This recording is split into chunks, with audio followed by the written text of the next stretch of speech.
असं म्हणतात की आयुष्यात कधीकधी शॉर्टकट घेणं खूप महागात पडू शकतं. सरळ मार्गाने जात राहाल तर नक्कीच तुमच्या ठिकाणावर जाल. मी खूप चकवा या विषयावर गोष्टी वाचल्या आहेत, त्याबद्दलचे किस्से देखील ऐकले आहेत.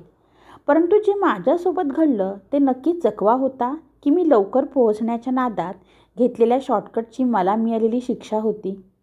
मामाचं गाव. लहानपण माझं सगळं मामाच्या गावाला गेलं. मामाकडे शेती भरपूर होती. मग लहानपणापासूनच मला शेतीबद्दल भयानक ओढ होती. मामाकडे शेती होती, ती पण बागायत होती. पाण्याची काही तिकडे कमी नव्हती. 8 ते 9 वर्ष मी मामाच्या गावातच होतो. त्यामुळे मला गावचे आणि रानातले सगळे रस्ते तोंडपाठ होते.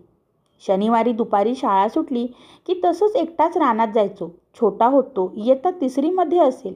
गावाला लागूनच एक नदी होती. नदीच्या पलीकडल्या तीरावरून रानात जावं लागायचं. त्याच तीरावर गावची स्मशानभूमी होती. तेव्हा ना तिला शेड होती ना काही, अशीच मोकळी जागा.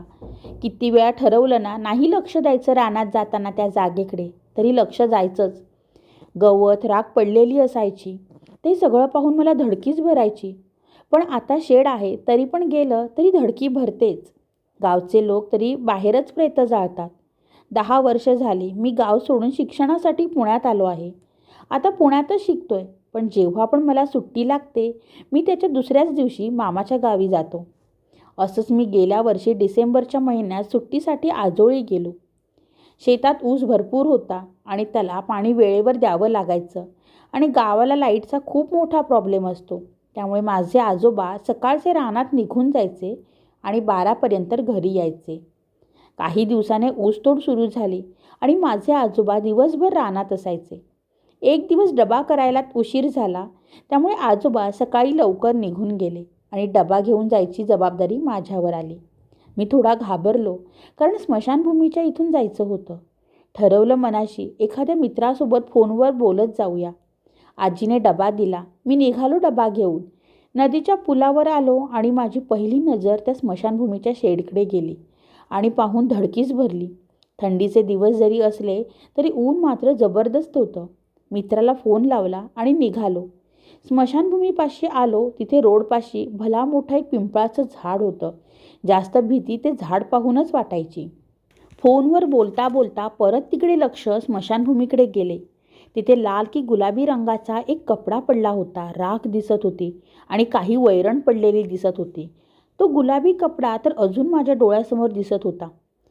थोडंसं पुढे आलो आणि सुटकेचा निश्वास सोडला. चला, काही झालं नाही बाबा, निघालो. फोनवर बोलत बोलत असाच पुढे जात राहिलो. जवळपास 15 ते 20 मिनटं फोन चालू होता. शेवटी मित्रच बोलला ठेव, म्हणून मग काय नाईलाजाने फोन ठेवावा लागला. कच्ची वाट होती. बाजूला बाभळीचे झाड होतं. रस्त्याला कोणीच नव्हतं. कुठेतरी ट्रॅक्टर चालू होता. त्यावरच जीता था जिसके लिए गाणं स्पष्ट ऐकू येत होतं. असंच इकडे तिकडे बघत चालू लागलो आणि एका वळणावर येऊन पोचलो. तिथे 2 रस्ते होते. एक सरळ गेला होता जो रानात जाताना थोडासा लांब पडायचा आणि एक उजवीकडे गेला होता जो शॉर्टकट होता. पण कोणीही एकटं त्या वाटेने गेलं नव्हतं. मला पण सक्त ताकीद दिली होती त्या वाटेने कधी एकट्याने यायचं नाही. तिथे मी जरा थांबलो. मागे कळकाचं बेट होतं. थोडासा मी गोंधळात पडलो होतो. नक्की काय करावं. 2 वर्षापूर्वी मामासोबत या शॉर्टकटने गेलो होतो आणि लवकर पोहोचलो होतो. सरळ गेलो तर लांब पण पडेल आणि मला आला होता एकटं चालायचा कंटाळा. मग म्हणलं चला घ्या शॉर्टकट, असं म्हणत चालू लागलो उजवीकडच्या रस्त्याने. मोबाईलला गाणे लावले आणि चालू लागलो. आजूबाजूला झाडावर मवाळ दिसतंय पाहत होतो. खूप दिवस झाले होते रानामधलं मध खाऊन. या वाटेने फक्त 3 वावर पालथी घातलं की 4थं-5वं शेत आमचं होतं आणि त्याच्या खालच्या अंगाला विहीर होती. त्या विहिरीपाशी असलेल्या शेतामध्ये ऊसतोड चालू होती. 10 मिनिटांमध्ये मी त्या वाटेने पोचणार होतो. डोक्यावर ऊन होतं. एकटाच चालत होतो. ढेकळ तुडवत बराच वेळ मी चालत होतो. पण वाट संपत होती ना ते वावर संपत होतं. नेमकी फोनमध्ये वाजणारी गाणी बंद झाली. पाहतो काढून तर रानात नेटवर्क नव्हतं. आता मात्र भीती वाटायला लागली होती. 10 मिनिटाचा चांगला अर्धा तास झाला होता, पण मी अजून पोहोचलो नव्हतो.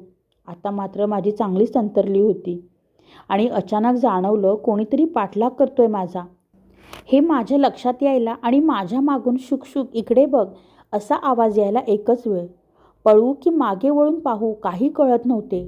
शेवटी काही विचार न करता मी पळू लागलो. मी हातात डब्याची पिशवी आणि मी नुसताच पळत होतो. पळत येऊन एका उसाच्या शेतापाशी येऊन थांबलो आणि जरा हायसे वाटलं कदाचित आपण 3 वावर पालथी घालून आलो असेल. पण आजूबाजूला पाहिलं तर तो संपूर्ण परिसर मला नवखा वाटत होता. याआधी कधी मला असं झालं नाही, पण आजच का असं होतंय? कुठे आलोय मी? काय झालंय नक्की? काय घडतंय? कोण होतं माझ्या पाठलागावर? कोणाचा आवाज होता तो? असे असंख्य प्रश्न माझ्या मनात गोंधळ घालत होते. आणि तेवढ्यात पुन्हा तोच आवाज, शुक शुक इकडे बघ. आता पळायची पण ताकद माझ्या अंगात उरली नव्हती. तरीही मी पळायचा प्रयत्न करत होतो आणि तो आवाज माझ्याजवळ येताना मला माझ्या जवळ येताना जाणवत होता. फक्त आवाज एवढाच होता, शुक शुक. मी जीवाच्या आकांताने ओरडलो, वाचवा. पण कोणीही तिथे मला माझ्यासोबत दिसत नव्हतं आणि आवाज जवळ येत होता. आणि शेवटी मी त्या ढेकळात डोळे झाकून पडलो. आणि दुसऱ्या दिवशी त्याच गावच्या स्मशानभूमीत शेडच्या बाहेर एक सरण रचलं गेलं होतं आणि त्या सरणावर मी शांत झोपलेला होतो. लोक आपापसात चर्चा करत होती. सरळ वाटेनं यायचं तर कशाला वाकड्यात शिरला? आता त्या मुंजाने आणखी एक बळी घेतला. तुम्हाला जर हा व्हिडिओ आवडला असेल तर व्हिडिओला लाईक अँड सबस्क्राईब करा. थँक्यू.